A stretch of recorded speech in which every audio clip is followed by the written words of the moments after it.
नमस्कार दोस्तों, आज मैं आपको एलसीएम और एचसीएफ से जो प्रश्न बनते हैं वो कराने वाला हूं, तो वीडियो को आप पूरा देखिएगा। चलिए स्टार्ट करते हैं। पहला सवाल, दो संख्याओं का एचसीएफ 11 तथा एलसीएम 693 है। यदि एक संख्या 77 है तो दूसरी संख्या क्या होगी। इसको करने का एक फॉर्मूला होता है, वो मैं आपको बता रहा हूं।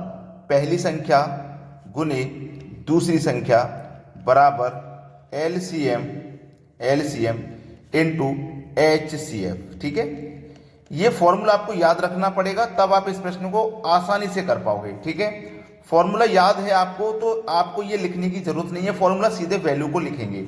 जैसे आपको फॉर्मूला याद है तो आप क्या करोगे, पहली संख्या आपको पता है कि पहली संख्या 77 है, तो फॉर्मूले के अकॉर्डिंग लिखते जाओगे। फॉर्मूला मत लिखना, फॉर्मूले के अकॉर्डिंग लिखना। दूसरी संख्या पता करनी है क्या है, तो दूसरी संख्या हमें पता करनी है। एलसीएम हमारा 693 है, एचसीएफ हमारा 11 है। बस ऐसे ही लिख ली ना और कटा देना। 11 से 77 7 बार में कट जाएगा और 7 से इसको कटाऊंगा मैं। 7 से कटेगा ये 7 निम्मा 63, 6 बचेगा 63, 7 निम्मा 63, 99 बार में कट गया। तो इसका मतलब दूसरी संख्या आपकी क्या हो जाएगी, 99। ये आपके सवाल का बिल्कुल सही जवाब है, सी ऑप्शन। समझ में आ गया है सभी को। अब देखेंगे अगला प्रश्न।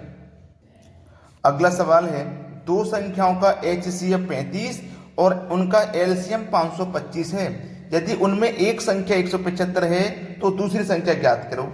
अब देखो, फॉर्मूला लिखने की जरूरत नहीं है, आपको फॉर्मूला याद हो गया। आपको पता है एक संख्या 175 है, पहली संख्या 175 है, दूसरी संख्या पूछ रहा है क्या होगा। ठीक है, और एलसीएम आपको पता है 525 है और एचसीएफ दिया गया 35। क्लियर हो गया ना प्रश्न, किसी को कोई समस्या तो नहीं है यहाँ पे। फॉर्मूला लिखना चाहो लिख लेना, अगर फॉर्मूला जब याद हो चुका तो डायरेक्ट वैल्यू को लिखना, जिससे समय बचेगा एग्जाम में।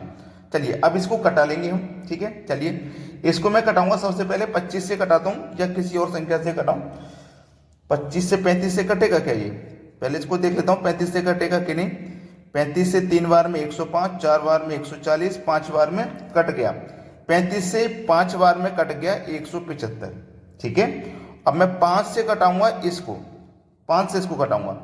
5 से कम 5, ना जाने का 0। 5 से कटाऊंगा इसको तो ये कटेगा 5 पच्चे 25, यानी कि 105 बार में ये कट जाएगा। तो इसका मतलब हमारी दूसरी संख्या क्या हो जाएगी, 105। ये सवाल का बिल्कुल सही जवाब है, डी ऑप्शन। अब देखते हैं अगला सवाल। अगला प्रश्न है, दो संख्याएं 3:4 के अनुपात में हैं तथा इनका एलसीएम 84 है। इनमें से बड़ी संख्या कौन सी है। एक संख्या, दूसरी संख्या, एक संख्या 3 और दूसरी संख्या 4। ठीक है, हमारे पास एलसीएम दिया गया है कितना, 84।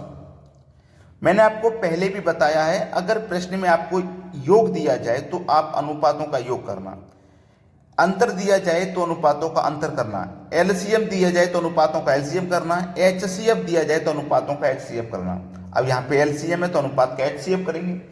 तो 3 और 4 का एलसीएम कितना हो जाएगा भैया, 3 और 4 का एलसीएम हो जाएगा 12। 3 से भी 12 कटेगा, 4 से भी। तो इस एलसीएम में अनुपात के एलसीएम से डिवाइड कर दो। 12 सत्ते 84, 7 बार में कट गया ना। अब 7 का मल्टीप्लाई 3 से करो तो 21 और 4 से करो तो 28। आपसे पूछा क्या है, इनमें से बड़ी संख्या कौन सी है, तो बड़ी संख्या तो इनमें से 28 हो जाएगी, यानी कि सी ऑप्शन हो जाएगा सवाल का सही जवाब। अब देखेंगे अगला प्रश्न। अगला प्रश्न है आपका, 3 चौराहों की ट्रैफिक लाइट 1 मिनट 75 सेकंड तथा 90 सेकंड के बाद बदलती हैं। यदि वे एक साथ 7:50 सुबह के 7:50 पर बदलें तो वे पुनः एक साथ कब बदलेंगे। बहुत अच्छा सवाल।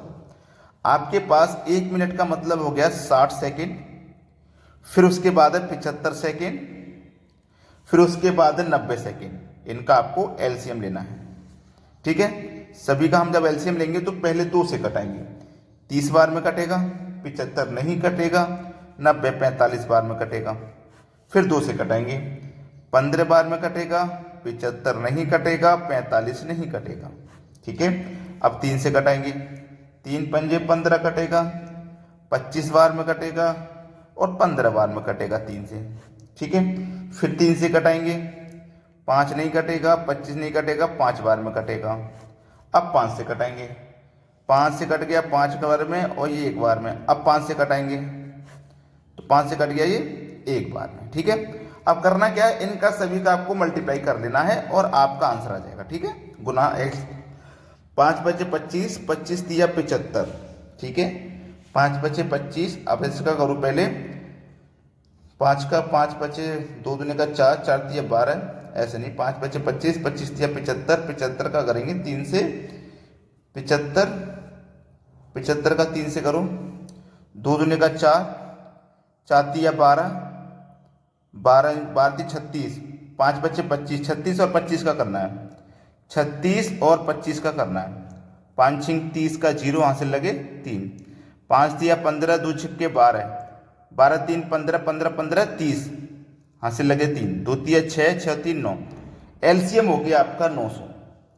एलसीएम निकल के आ रहा है भाई आपका 900 एलसीएम निकल के आ रहा है। ठीक है, 900 एलसीएम उसका निकल के आ रहा है। अब वो क्या कह रहा है आपसे, ये आपका एलसीएम हो गया। उसने बोला था कि वे एक साथ 7:50 पर बदलें, तो वे पुनः एक साथ कब बदलेंगे, एक साथ कब बदलेंगे।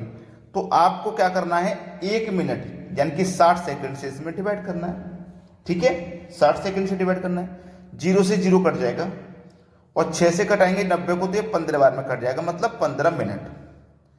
ठीक है, तो ये कब बदलेंगी, 15 मिनट के बाद बदलेंगी। तो ये 7:50 हो रही है, इसमें 15 जोड़ दो तो 8:05 हो जाएंगी। तो 8:05 यानी कि सी ऑप्शन आपके सवाल का सही जवाब हो जाएगा। अब देखेंगे अगला सवाल। अगला प्रश्न है, यदि 3 संख्याएं 1 2 3 के अनुपात में हैं तथा उनका HCF 12 है तो वे संख्याएं हैं। देखो, पहली संख्या, दूसरी संख्या, तीसरी संख्या किस अनुपात में है, 1 2 और 3 के अनुपात में है। ठीक है, HCF दिया गया है 12। आपको अगर HCF दिया गया है तो अनुपात का भी HCF करना पड़ेगा। तो अनुपात का HCF आ जाएगा 1। एक ही वो संख्या है जो इन तीनों को काट पाएगी। तो इस HCF में अनुपात के HCF से डिवाइड करेंगे तो 12 ही आ जाएगा। ठीक है, पूछा क्या है, वे संख्याएं, मतलब तीनों संख्याएं बतानी है। 12 एकम 12, 12 दूनी का 24, 12 तिया 36, 12 24 36, 12 24 36 बी ऑप्शन हो जाएगा सवाल का सही जवाब। अब देखते हैं अगला प्रश्न। अगला सवाल है, 5 10 तथा 35 के सबसे छोटे सार्वगुणज और सबसे बड़े सार्वगुणनखंड का अंतर बताना है, क्या होगा। देखिएगा, 5 10 और 35 इनका आपको क्या करना है, एलसीएम। ठीक है, एलसीएम, इनका एलसीएम कितना आ जाएगा, 70। ठीक है, 5 10 35 इनका आपको क्या करना है, HCF। ठीक है, इनका आपको HCF करना। तो 5 10 35 का HCF कितना आ जाएगा, 5 आ जाएगा। 5 ही वो संख्या है जो 5 10 और 35 तीनों को कटाएगी। 70 वो संख्या है छोटी से छोटी जो इन तीनों संख्याओं से कटेगी। तो सार्वगुणज, ठीक है, और सार्वगुणनखंड का अंतर पूछा ना, तो इसका मतलब एलसीएम और HCF का अंतर पूछा। ठीक है, तो इन दोनों का अंतर करो, 70 में से 5 घटा दोगे तो 65 बचेगा। ये आपके सवाल का सही जवाब हो जाएगा, डी ऑप्शन। अब देखते हैं अगला सवाल। अगला प्रश्न है, 4 5 6 का सबसे छोटा सार्वगुणज, ठीक है, और 3 6 9 का सबसे छोटा सार्वगुणज का अंतर बताना है, मतलब दोनों का एलसीएम ही लेना है। ठीक है, 4 5 और 6 इसका एलसीएम आप लोगे, इसका जब एलसीएम लोगे तो 60 हो जाएगा। ठीक है, और फिर 3 6 9 इसका आपको एलसीएम लेना है, इसका भी आपको एलसीएम लेना है, तो इसका एलसीएम 18 हो जाएगा। देखो 18 9 से भी कटेगा, 6 से भी कटेगा, 3 से भी कटेगा। जो 60 है आपका वो 6 से भी कटेगा, 5 से भी कटेगा और 4 से भी कटेगा। तो दोनों का एलसीएम ही लेना था, दोनों जगह सार्वगुणज था। अब दोनों का अंतर करना है आपको, तो 60 में से 18 को घटा दीजिए, 60 में से 18 घटा दोगे तो 42 बचेगा, मतलब डी ऑप्शन हो जाएगा प्रश्न का बिल्कुल सही जवाब। अब देखते हैं अगला सवाल।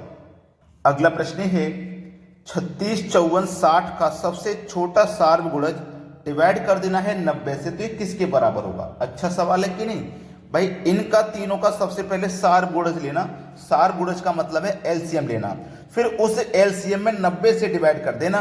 जब 90 से डिवाइड करोगे तो क्या आंसर आएगा, वो इनमें से एक ऑप्शन होगा। तो बस ये आंसर आप मुझे कमेंट में बताइए क्या आएगा। सभी बच्चे इस प्रश्न का आंसर मुझे कमेंट करेंगे, ठीक है, क्या आने वाला है। अगर आपने वीडियो को अभी तक लाइक नहीं किया है तो लाइक करिए, और यदि शेयर नहीं किया तो भैया शेयर कर दीजिए। ठीक है दोस्तों, धन्यवाद।